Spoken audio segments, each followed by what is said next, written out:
Hello दोस्तों, नमस्कार। स्वागत है आज मॉडर्न हिस्ट्री डिस्कशन में। जो हमारा थर्ड चैप्टर है, क्षेत्रीय राज्य है, जिसमें पहला टॉपिक है इसका पंजाब एवं दूसरा मैसूर। तो पहले टॉपिक से शुरू करते हैं। रणजीत सिंह का जन्म 13 नवंबर 1780 को सुकरचकिया मिस्ल के मुखिया महासिंह के घर पर हुआ था। महासिंह सुकरचकिया मिस्ल के प्रमुख थे। महाराजा रणजीत सिंह और अंग्रेजों के बीच एक संधि हुई 1809 में, 25 अप्रैल 1809 को, जिसे प्रसिद्ध अमृतसर की संधि के रूप में जाना जाता है। उसने 1818 ईस्वी में मुल्तान, 1819 में कश्मीर और 1834 ईस्वी में पेशावर और खैबर पख्तूनख्वा को जीत लिया था। 1798 ईस्वी में अफगानिस्तान के शासक जमान शाह ने पंजाब पर आक्रमण किया था। वापस जाते समय उनकी जो तोपें हैं, एक नदी चिनाब नदी में गिर गईं। रणजीत सिंह ने उन्हें निकलवाकर वापस भिजवा दिया। इससे खुश होकर उनकी सेवा के बदले जमान शाह ने उसे लाहौर पर अधिकार करने की अनुमति दे दी। 1799 ईस्वी में रणजीत सिंह ने लाहौर पर अधिकार कर लिया, उसे अपनी राजधानी बनाया और जमान शाह ने उन्हें राजा की उपाधि दी। लाहौर को अपना सूबेदार मान लिया। उसने 1802 ईस्वी में अमृतसर की को भी भंगी मिसल में से छीन लिया। तत्पश्चात पंजाब की राजनीतिक जो राजधानी उसको लाहौर तथा धार्मिक राजधानी अमृतसर दोनों उनके अधीन हो गईं। रणजीत सिंह एक योग्य शासक थे। उन्होंने कहा था, ईश्वर की इच्छा थी कि मैं सब धर्मों को एक निगाह से देखूं, इसलिए उसने दूसरी आंख की रोशनी ले ली। अहमद शाह अब्दाली के वंशज शाहसुजा ने रणजीत सिंह को कोहिनूर हीरा प्रदान किया था। 1839 ईस्वी में रणजीत सिंह की मृत्यु के बाद उनका पुत्र खड़ग सिंह सिंहासन पर बैठा।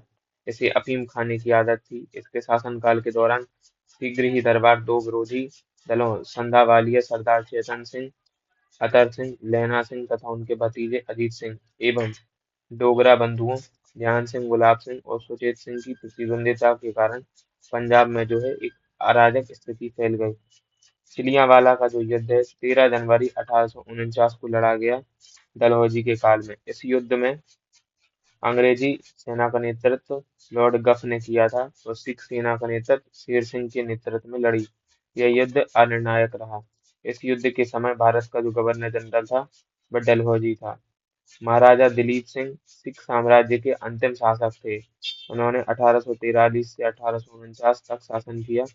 दिलीप सिंह ने सिख धर्म को छोड़कर ईसाई धर्म को अपना लिया था। इन्होंने रूस की यात्रा भी की थी। इनका निधन अक्टूबर 1893 में फ्रांस की राजधानी पेरिस में हो गया था। इनकी अंत्येष्टि इंग्लैंड में हुई थी।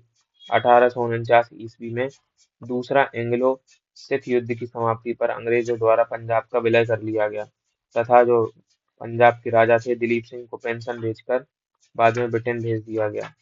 पंजाब के ब्रिटिश साम्राज्य में विलय के बाद डलहौजी ने 1849 ईस्वी में पंजाब पर शासन करने के लिए 3 लोगों की एक परिषद का गठन किया, जिसमें सर हेनरी लॉरेंस को अध्यक्ष एवं जॉन लॉरेंस और चार्ल्स ग्रेनविले मानसेल को सदस्य के रूप में नियुक्त किया था। अब हमारा दूसरा टॉपिक प्रारंभ होता है, एंग्लो मैसूर युद्ध, जिसमें जो पहला युद्ध है ये 1767 से 69 ईस्वी में हुआ था। इस युद्ध में हैदर अली विजयी रहा था। इस दौरान अंग्रेज का गवर्नर था वेरेलस्ट। ठीक है। युद्ध 4 अप्रैल 1769 को मद्रास की संधि के द्वारा समाप्त हुआ। अंग्रेज जो थे, जब युद्ध नहीं जीत पाते थे तो संधियां करते थे और संधियों के द्वारा युद्ध की समाप्ति करते थे। दूसरा युद्ध है 1780 से 84 के दौरान हैदर अली ने निजाम और मराठे के साथ मिलकर अंग्रेजों के विरुद्ध एक मोर्चा बनाया। जुलाई 1780 में हैदर अली ने कर्नाटक पर आक्रमण किया तथा 10 सितंबर 1780 को पोल्लीलोर अन्य नाम पेरुम्बकम के युद्ध में कर्नल बेली को हैदर अली और टीपू की संयुक्त सेनाओं ने पराजित किया। बेली की पराजय सुनकर हेक्टर मुनरो, जो बेली की सहायता के लिए आ रहा था, वह वापस लौट गया मद्रास। 1781 में हैदर अली का जो सामना है अंग्रेज जनरल आयरकूट से हुआ था, जिसने पोर्टो नोवे 1 जुलाई 1781, पोल्लीलोर और सेलिंगुर में हैदर अली को परास्त किया था। 7 दिसंबर 1782 ईस्वी में हैदर अली की मृत्यु हो गई और बाद में टीपू सुल्तान को अंग्रेजों के विरुद्ध संघर्ष जारी रखना पड़ा और अंततः मैंगलोर की संधि के द्वारा जो दूसरा युद्ध है वह समाप्त हुआ 1784 में। टीपू सुल्तान ने श्रीरंगपट्टनम को अपनी राजधानी बनाया तथा यहाँ जैकोबन क्लब की भी स्थापना की और उसका सदस्य बना। साथ ही उसने अपनी राजधानी में फ्रांस और मैसूर की मैत्री का प्रतीक स्वतंत्रता वृक्ष को भी रोपा। टीपू सुल्तान ने अपने समकालीन विदेशी राज्यों से मैत्री संबंध बनाने तथा अंग्रेजों के विरुद्ध उनकी सहायता प्राप्त करने के लिए ईरान, कुस्तुनतुनिया, आधुनिक इस्तांबुल, अफगानिस्तान और फ्रांस आदि को दूतमंडल भेजे और आधुनिक रीति पर दूतावास की स्थापना की। तीसरा एंग्लो-मैसूर युद्ध का अवसान श्रीरंगपट्टनम की संधि मार्च 1792 द्वारा हुआ। इस संधि में अंग्रेजों की ओर से कॉर्नवालिस तथा मैसूर से टीपू सुल्तान शामिल थे।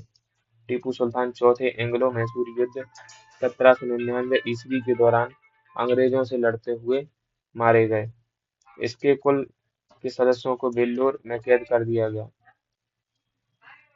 इस युद्ध के समय अंग्रेजी सेना को आर्थर वेलेस्ली, बंगाल के गवर्नर जनरल लॉर्ड वेलेस्ली का भाई, और स्टुअर्ट ने अपना नेतृत्व प्रदान किया। मैसूर को जीतने की खुशी में आयरलैंड के लॉर्ड समाज ने वेलेस्ली को मार्क्विस की उपाधि प्रदान की। युद्ध के बाद अंग्रेजों ने मैसूर की गद्दी पर पुनः अडयार वंश के बालक कृष्णराज को बैठा दिया तथा कनारा, कोयम्बटूर और श्रीरंगपट्टनम को अपने राज्य में मिला लिया। बेगम समरू ने एक अति प्रसिद्ध चर्च का निर्माण मेरठ के निकट सरना में कराया था। बेगम समरू के पति एक यूरोपीय वाल्टर रेनहार्ड सांब्रे थे, जिन्होंने कई रियासतों को सैन्य सेवाएं प्रदान की। सांब्रे को मुगल सम्राट शाह आलम द्वितीय ने जब्ता जागीर प्रदान की थी। अपने पति की मृत्यु के बाद बेगम समरू सरदना की शासक बनी थी। तो आज के लिए इतना ही। नेक्स्ट लेक्चर को नेक्स्ट वीडियो में कवर करेंगे।